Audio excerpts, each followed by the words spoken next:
Say my name. I am awake. I am the danger. I am the one who knocks.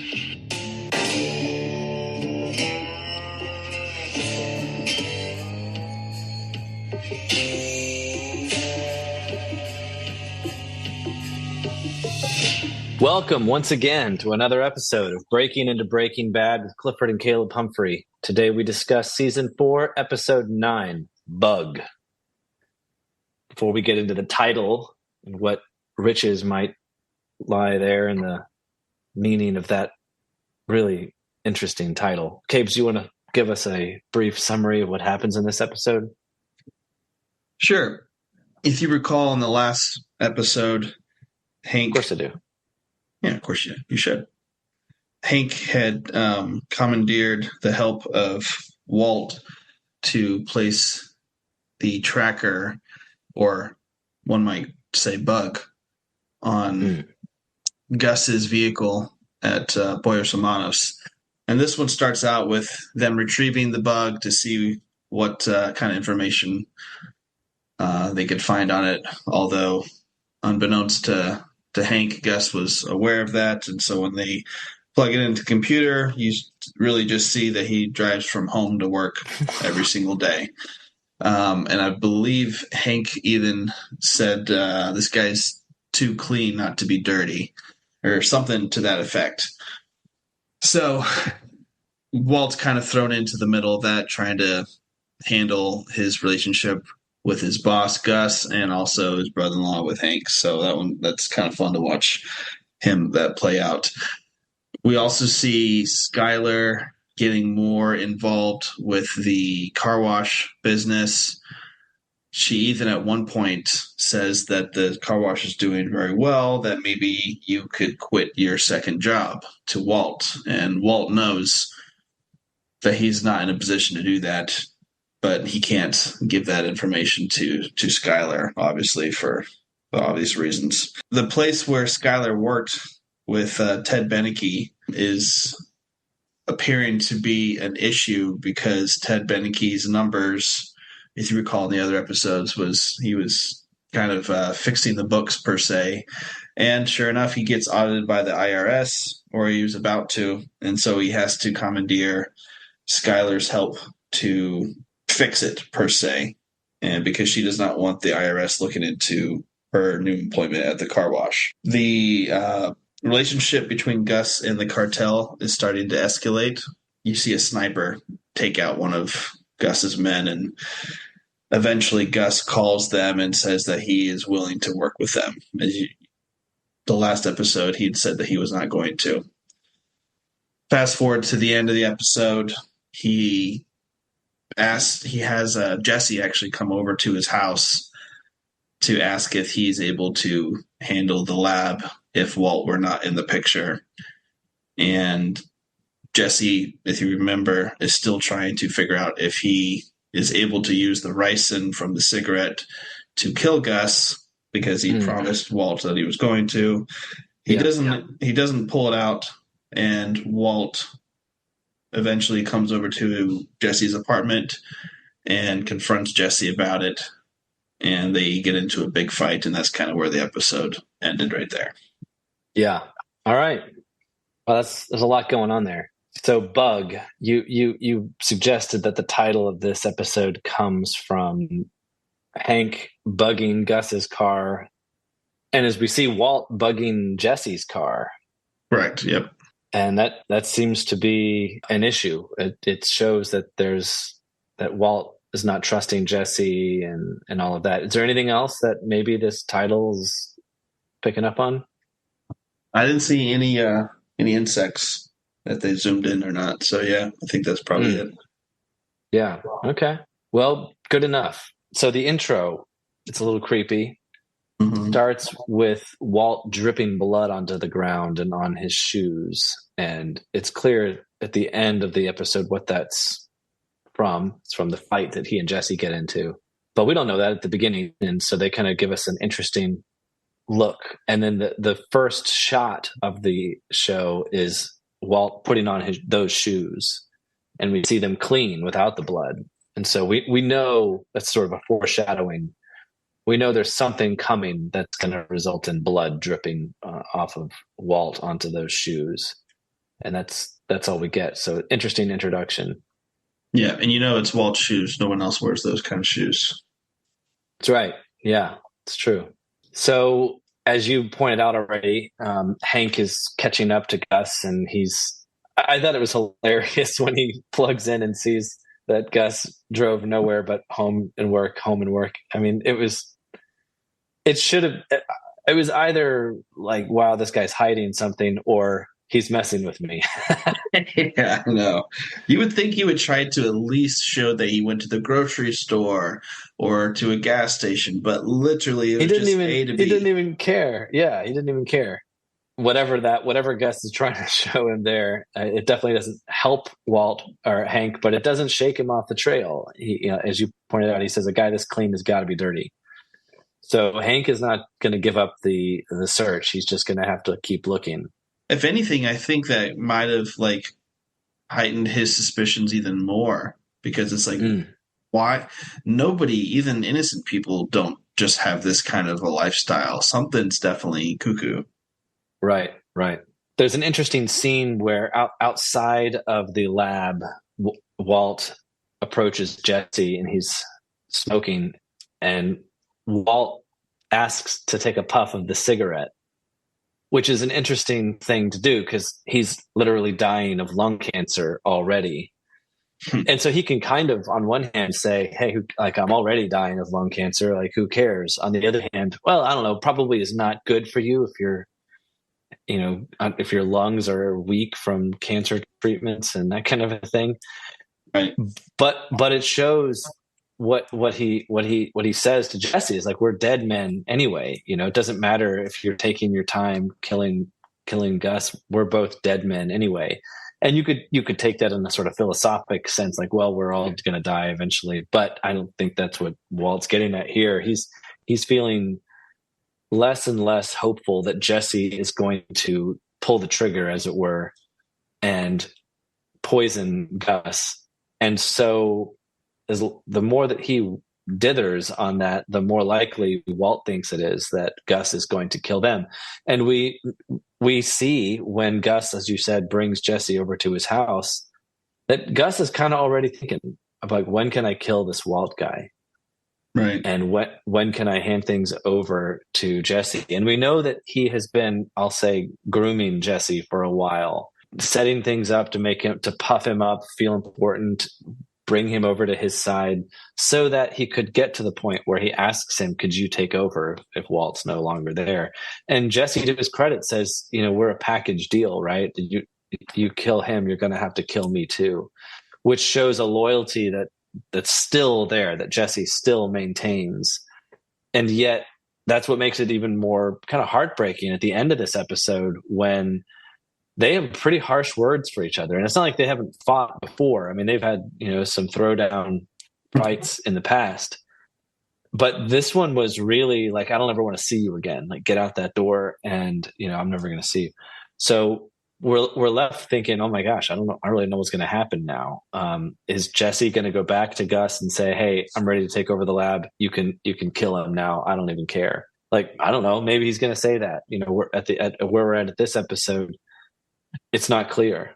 Yeah, you can kind of tell, even in the last few episodes up until this point, Walt is becoming increasingly, I don't know if scared is the right word, but insecure in his power over Jesse and his influence over Jesse. And he can tell that it's dwindling as he's going on, because he sees that he was, by putting the bug on Jesse's car, he saw that Jesse was at Gus's house and didn't tell him. And you could tell that he's just getting scared, because it's like, I might have to start looking out for just myself. It was Jesse, but he's not 100% there. Neither is Jesse, as you pointed out when he said, we're a package deal.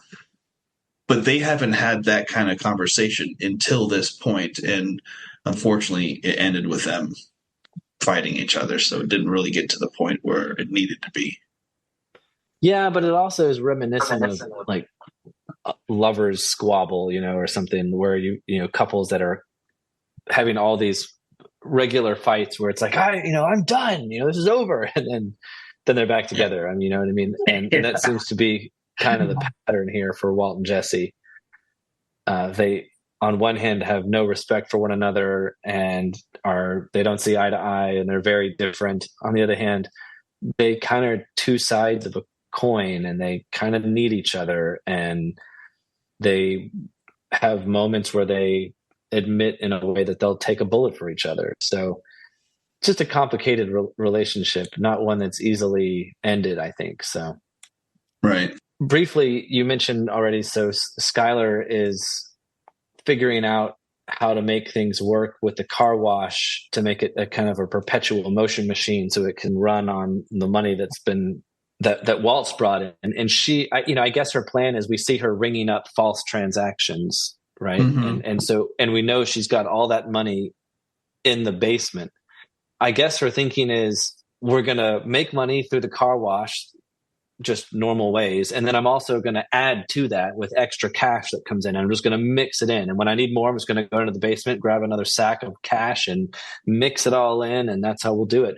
And she's looking at their prospects and she's thinking, yeah, well, whenever you want to finish, like we've got enough now to make this go. And that's when we're all sort of left wondering, oh man, what does an exit strategy look like for Walt? There's an image from an ancient Roman poet that Thomas Jefferson picks up to describe the situation that the Americans were in with regard to slavery in 1820. He says, we have the wolf by the ears. We can neither safely hold on nor safely let go. And that Jefferson was referring to, slaves. He's like, we've kept them in bondage for this long. If we free them now, and he's thinking of what had happened in Haiti recently, for their time, where they freed all the slaves, and then the slaves rose up and slaughtered everyone. And Thomas Jefferson is afraid of that, right? It's a situation where you're so far into it that you can't really safely continue, but you can't really safely let go either. So it's a wolf by the ears situation, you might say.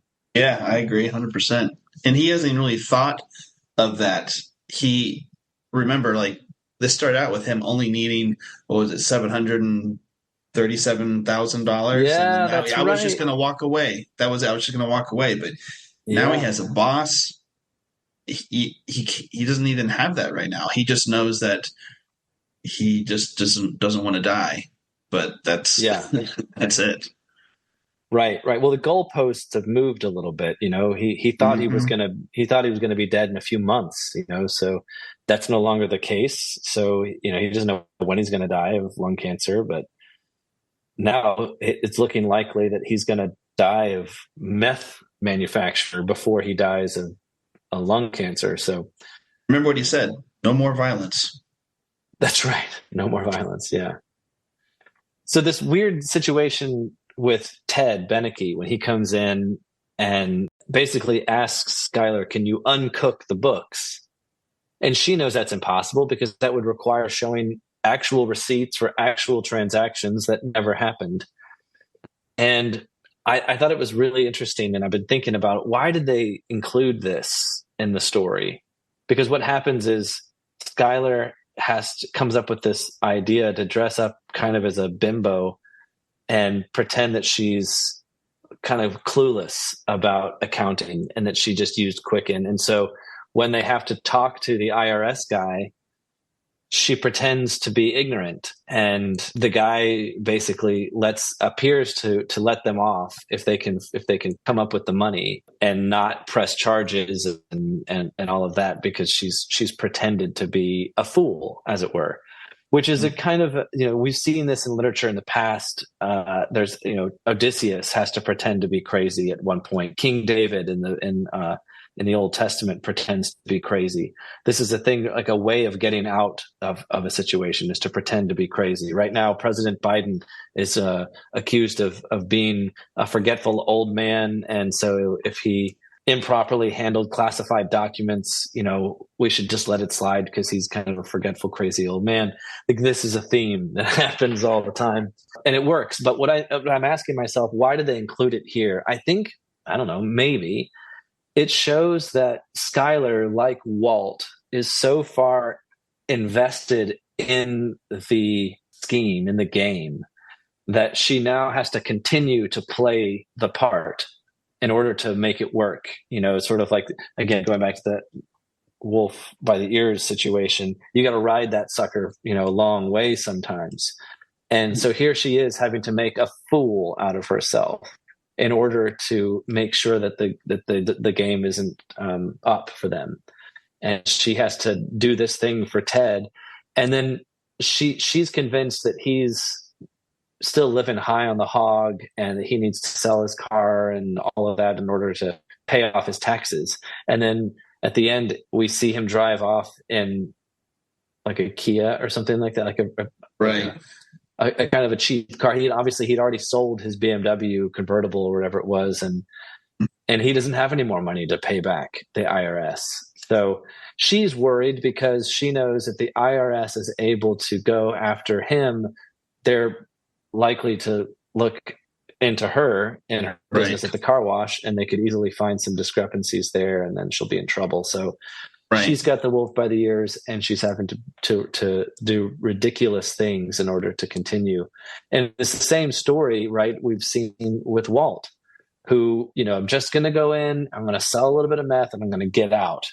Next thing you know, he's melting a body, in a barrel, and he's having to choke a guy with a bike lock. I mean, yeah, it's taken both of them into places they never expected. I guess there's a moral or something there. But. Yeah, I mean, back to Skylar, her biggest thing, and she mentioned that she's like, I cannot get audited. Like, I just know I can't, because she probably doesn't trust her method that she's been doing there is 100% foolproof. If you notice that she was even saying out loud, like, oh, thank you. Do you want the deluxe? And then she'd ring up the cash register on the camera. No one's there. And she's doing this. So this is all very amateur, in my opinion. But what she say? She said something when she was walking out with Ted about ignorance of the law does not necessarily mean that you're guilty. It's like she knew that would have gotten her out. Just plain dumb, like you had mentioned. But she said, like, listen, all this does is buy you time. You still have to pay it. I just kept you out of jail. But if you don't pay it, you are going to jail. But what did he say? Like, I already took out a second mortgage on my home or something. And I think the total was like over $600,000. I think that he owes. Yeah. Well, something that comes up in this episode is that you see everyone is being pressured more and more and more, and the stakes are getting higher and higher and higher, which means everyone's getting more desperate. So Ted is strapped. He doesn't have any extra assets to liquidize in order to help pay back. He's all the way maxed. Skylar is having to go to ridiculous lengths in order to get herself out of the situation that she was in when she was cooking the books for Ted. Gus has got the cartel literally sniping his guys out in front of him, and the pressure there is really, really high. Mm-hmm. And he does that really bold move, walking out, and I guess he knows that the sniper is not going to kill him because they know he's valuable now, and they want his money. But now he's having to think, okay, what can I do? What's his strategy? I still don't understand if he thinks, yeah, okay, fine, cartel, I'll give you all this money. Does he really think they're just going to go away at that point, and then he'll go back to making lots of money? It kind of came back to what you said prior when they had the meeting, when Gus says, I'll give you $50 million and then that'll be it. It's like, what are they going to do? So, sure. Promise. Yeah. We'll just leave you alone. Yeah. Right. Yeah. So I don't know what Gus is thinking there, but it's obviously leading him to a place where he is wanting to get rid of Walt and use Jesse instead. So he invites him over to his house. And I think it's pretty bold of him to ask Jesse, can you run the lab without Walt? To me, he miscalculated there. He should have known that Jesse's loyalty to Walt is pretty high. And even if it's not for Walt's sake, Jesse knows that Walt has saved his butt how many times? Right. And so he blows up at Gus and says, if you kill Mr. White, you're going to have to kill me too. I will say to that thought, it'll present itself in the next episode, and you'll be able to have a better understanding of why Gus asked Jesse that. Well, he does say there's a war coming. Right. So, yeah. In the conversation that Jesse... going to make that clear. Yeah, the conversation that Jesse and Walt have in Jesse's house, because remember, Jesse calls him and says, hey, I need you to come over. And then he just says, like, hey, so there's things are escalating between the cartel and Gus, and Gus is going to cave, and he's going to do whatever the cartel says. And they want me to teach a bunch of Mexican chemists how to make our blue. So that was the main reason, I think, why Gus was asking that. And so if the cartel can manufacture the meth on their own to the same purity level or close to it, then they'll just kick Gus out of the market, and they'll be able to use the blue and sell it in Mexico, and then still be able to strong arm Gus in America, because they said, what was it? Mike said, no, they won't kill Gus because of his distribution network. They don't have that, so they strong arm Gus to manipulate it. Right. So Walt knows that there's something going on with Jesse. This was something that Gus seemed to orchestrate when he pulled Jesse into the situation with Mike, where he's driving around and doing the pickup. That got to Walt early on and deep, and he's pissed. I mean, he has to do the work himself in the lab, which he doesn't like to do. We see how annoying that is for him. Remember, he hired those the laundry worker ladies. Yeah, so sad. And help him. Yeah, right. But he's clearly really annoyed by it, but it's more than just, oh man, now I have to pick up the barrel and clean out the thing by myself. It's more than that, right? So he thinks, he knows that Gus is up to something, and he's worried that Jesse, who is kind of naive, will easily be manipulated. Mm-hmm. And so he doesn't trust Jesse under the influence of Gus. So he tracks Jesse's car. He finds out that he went to Gus's house, and now he's really worried, because what are they all planning behind his back? Right. And remember, like we said, everybody's kind of getting desperate right now. Walt doesn't know what to think, except he does think that his days are really numbered and coming up short soon. And now he also has to worry about Hank, because Hank gives him a call and says, hey, I've been doing some more thinking. Gus has 13 locations. Why would he only go to this one? Something's screwy. And then I looked into it, and he has a warehouse. Let's go look at it. And so that's when Gus calls Mike and lets him know. And then they just start doing a big, deep clean of the warehouse. Right. Yeah. And then that last scene, like I said, it was just hard to watch. You kind of just hate seeing Walt and Jesse go at it with each other, because we know they need to be working together if they both want to get out of the situation alive. But Jesse is not telling Walt the whole truth, and Walt, is not telling Jesse that he's been tracking him and looking at his phone and all this. And so that comes to fisticuffs at the end, and they actually really hurt each other. I mean, Jesse, the weakness and age of Walt really gets to him, where in the past they've fought and it's kind of been a draw. Like they both end up like exhausted on the floor, not dead, but dead tired. Right. But here Jesse ends up just on top, socking Walt in the face, and you realize, man, he could really damage him.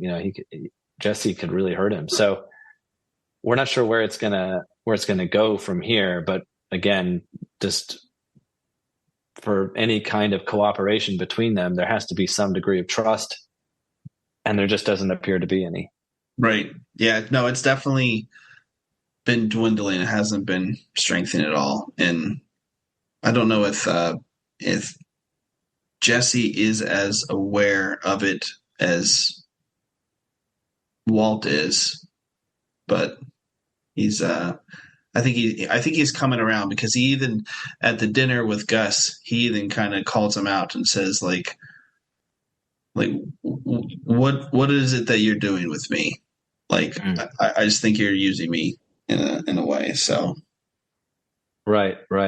The lines from Thomas Hobbes's Leviathan keep coming back to mind, where he says, without a common sovereign, a power that is so powerful that it awes everyone into obedience and staying in line, and there's no trust, and everybody's kind of bickering up and fighting with one another, and everybody's afraid that the other person is going to off them in the night or something, and so you can't cooperate, and you can't even sleep at night. So it's a very nasty, poor, brutish, and short kind of existence for everybody right now, and it's hard to see. Right.